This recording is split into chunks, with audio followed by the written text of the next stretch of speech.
Jeremy Doku, who did cost a lot, and Pep Guardiola came out to say And what was the price tag on that actually? 50 to 60, Okay. 50 to 60 million thereabout. And yeah, he's looked lively, but it's not really translating to hard numbers. Yeah. 4 games, 1 goal, no assist. Yeah, I think with Doku, it's still, yeah, he looks good. I've seen the promising signs, and it's quite similar to the Hurlong thing as well. Like, I can see why it's good. I can feel like, yeah, if this is extrapolated over a few more games, it should lead to goals, it should lead to assists.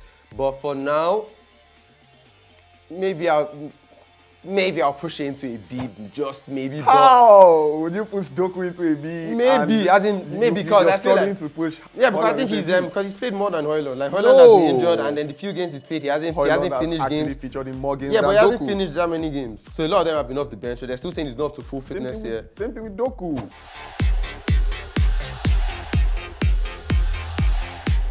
Today, myself and Shobzi are in the mood to rate and slate some transfers, especially those ones that really caught our eye in the Premier League, right? Yeah, we're going to just stick to the Premier League just so that we're, within bounds. So yeah, let's start very briefly. Yep. Let's get right to it. Which one would you consider to be the biggest one, or like which one do you think we should start with?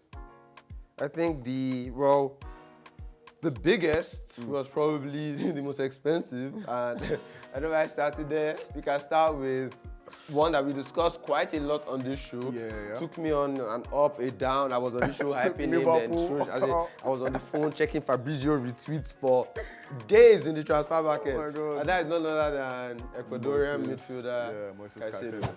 Yeah, Caicedo hasn't really proved to be an instant hit at Chelsea. It's been an instant miss. As in, they've lost. They've conceded. He's giving away a penalty. He's lost the ball for a goal. Like, he's had a horrid time. Football, it's just been bad. There's nothing good to look at it. So this is the thing, yeah. The hard facts, or like the hard stats, say he has played 6 games, he has scored no goal, and scored no assist. And that might not, okay, he's a defensive midfielder, maybe that's not fair. But the fact is, Chelsea are also just losing all those matches. Yeah. Like, And he's making errors leading to goals as well. But do you think that if he came to Liverpool, it would be different?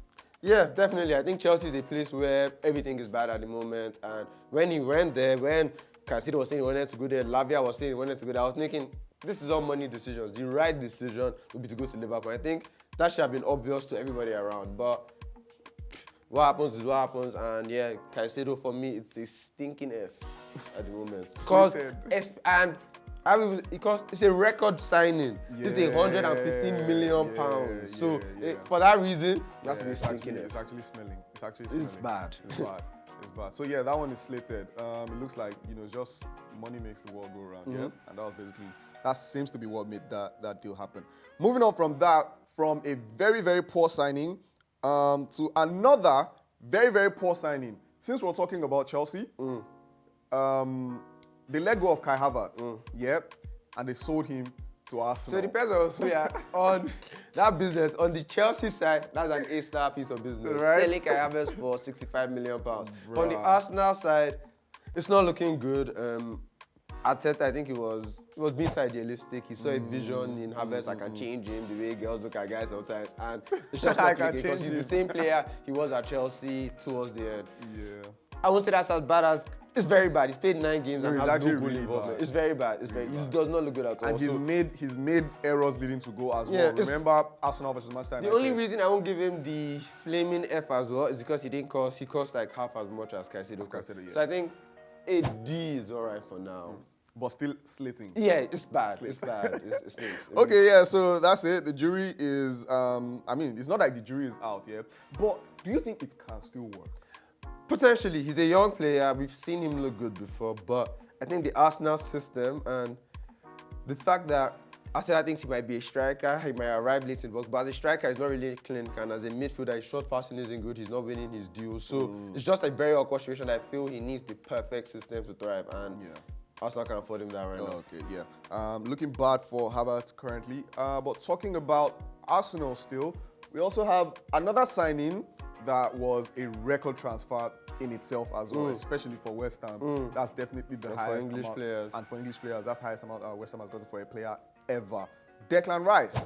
So far, 7 games, 1 goal, One big no goal. assist. Yeah, 1 massive goal actually. So I think Rice has been brilliant for us now. Every time I watch him play, he looks like one of the better players on the team. I worry that did they need another DM because they had Thomas Partey, but Thomas Partey injury problems it looks like it's going to be a theme throughout the season. So yeah, Rice has looked like a great signing. I'm going to give that signing, I'm going to give it a B for now. He's looked good, but I think Arsenal don't look like they've improved that much for me to propel it to an A. But he's looked good. He's looked like a B. It's a good signing. They're not going to have any regrets. He's going to be an Arsenal player for a long time, maybe even a captain. Yeah, I think so too. Definitely one that looks good. Moving on from that to the other part of London, North London this time around. James Maddison at Tottenham has been, I wouldn't say a revelation. He has really just continued. I think he's taken off a notch, to be honest. He looks like a better player now.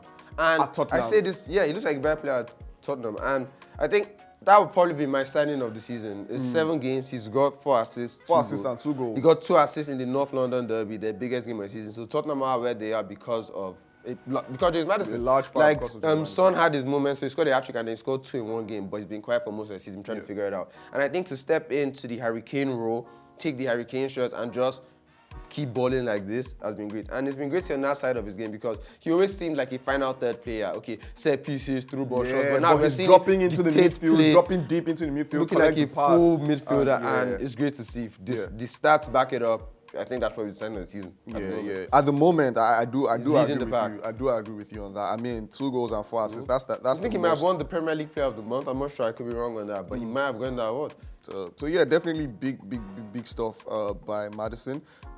So yeah, that's an A if you couldn't guess. Moving on from Maddison, let's talk about Liverpool. Liverpool made some signings. They needed to revamp their midfield, and they got is it from Denmark or Hungary? Hungary, yeah. Dominic Szoboszlai. Szoboszlai is rocking my world. So it's kind of similar to what I just said about James Maddison, actually. So I thought I was getting, we've heard about his ball striking, we've seen the videos, we've seen his passing, we've seen him running in behind, his dribbling. But the fact that Liverpool didn't sign a defensive midfielder, we've had to see a side of his game that I didn't expect to see for him, and I'm in awe of it. This guy is an engine. He runs around the pitch more than Henderson and James Milner did at their peak. He wins so many tackles, and then obviously he scored 2 great goals to show his technique.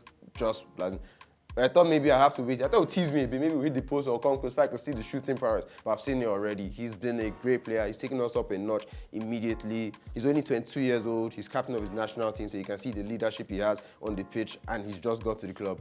So yeah, that's a great signing for me. I think I'm giving that an A as well. I think he's going to be, come the end of the season, going to be one of the best midfielders in the Premier League this season, and he's really solved problems that the club needed. So for that reason, that's why I think Rice was not necessarily an A for me, because I wasn't sure they needed a D. I thought they needed things in attack, and they didn't feel it. But Liverpool, I think this is exactly what Liverpool needed.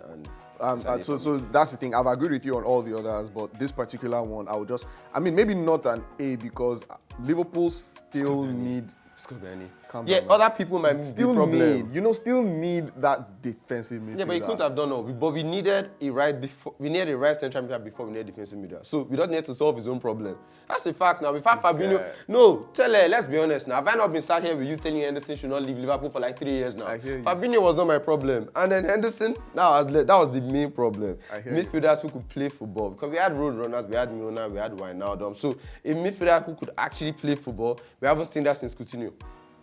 I've been crying out for this, and I think it's taking the attack up another level, and for me, it's an A signing. No, the thing for me is that I feel like he has definitely been a good signing, yeah, but, all these accolades, Liverpool did not do the exact best transfer business overall. So that's the reason why I would not say. The question is not about Liverpool transfer window. The question is about Dominic Szoboszlai and assigning him. And he's an A signing. Our window was not an A window. But when we judged Caicedo, we judged him based on the entire mood around the window. No, I judged him based on the fact that I didn't judge him on that. I judged Caicedo based on what Liverpool needed. No. I judged Caicedo based on him as an individual.